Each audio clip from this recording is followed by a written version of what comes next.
There's Perfect Peter practicing his bow. Welcome to story time. We are reading the fourth story in this book, Horrid Henry Meets the Queen. And this is the story where he meets the Queen. Okay, ready? Perfect Peter bowed to himself in the mirror. "Your Majesty," he said, pretending to present a bouquet. That's a bunch of flowers. "Welcome to our school, Your Majesty. My name is Peter, Your Majesty.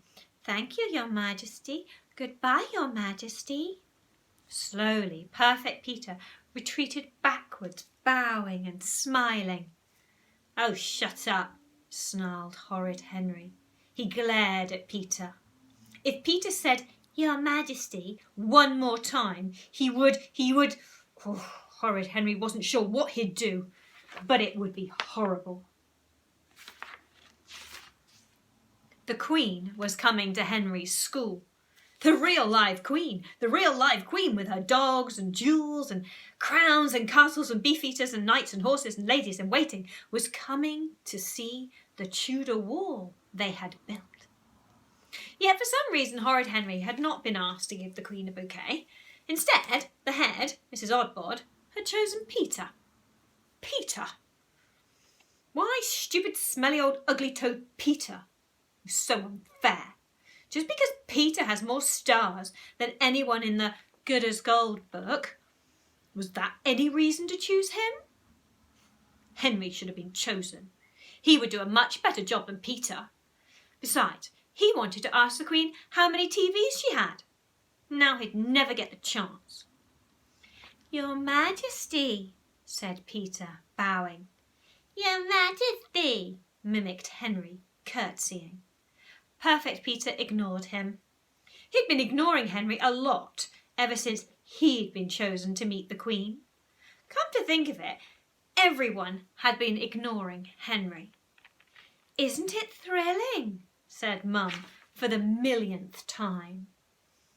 There's Peter imagining the Queen would come with her guards, or carriages and soldiers.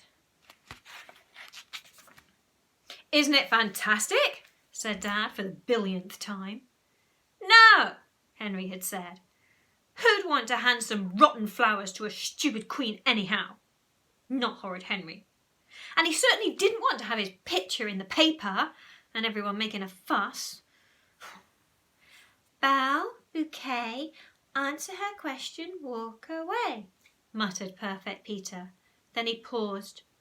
"Or is it bouquet, bow?" Horrid Henry had had just about enough of Peter showing off. "You're doing it all wrong," said Henry. "No, I'm not," said Peter. "Yes, you are," said Henry. "You're supposed to hold the bouquet up to her nose so she can have a sniff before you give it to her." Perfect Peter paused. "No, I'm not," said Peter. Horrid Henry shook his head sadly. "Oh, I think we'd better practice," he said. "Pretend I'm the Queen." He picked up Peter's shiny silver crown covered in fool's jewels and put it on his head.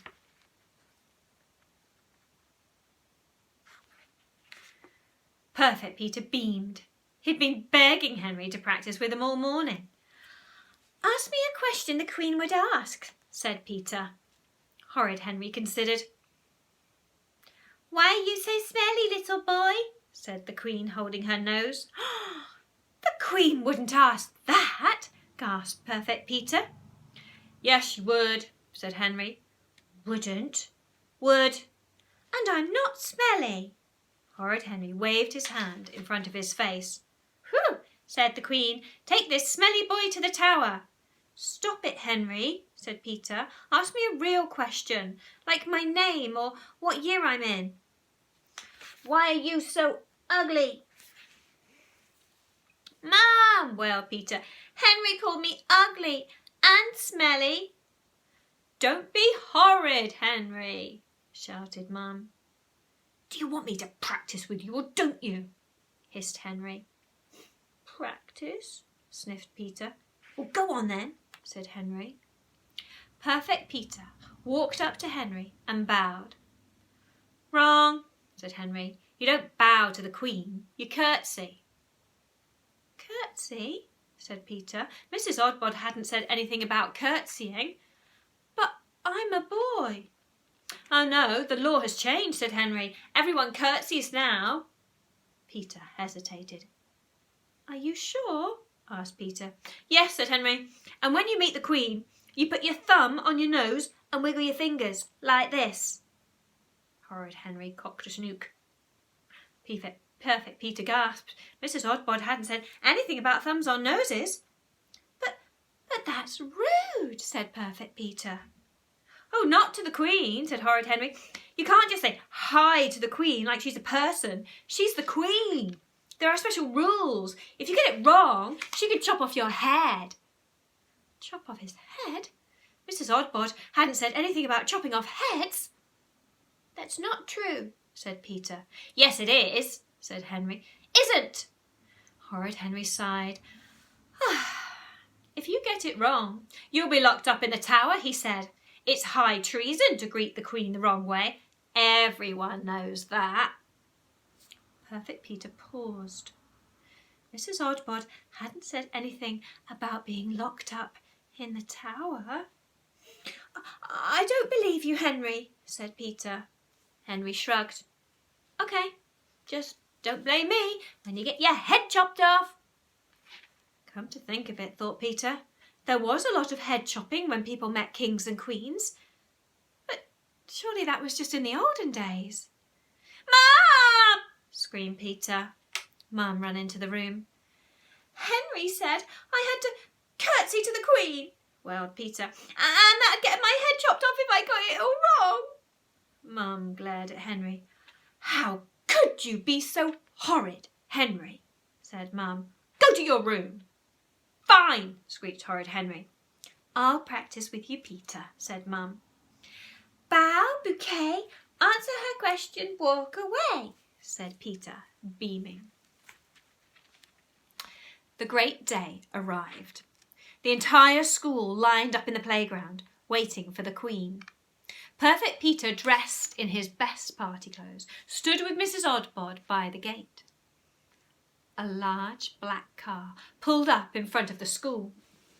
Here she is, shrieked the children. Horrid Henry was furious. Miss Battleaxe had made him stand in the very last row, as far away from the Queen as he could be. How on earth could he find out if she had 300 TVs standing all the way back there? Anyone would think Miss Battleaxe wanted to keep him away from the Queen, on purpose, thought Henry, scowling. Perfect Peter waited, clutching an enormous bouquet of flowers. His big moment was here.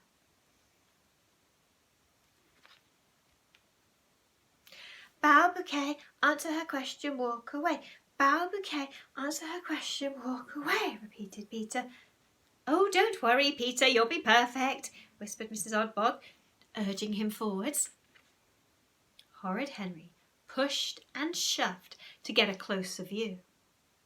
Yes, there was his stupid brother, looking like a worm.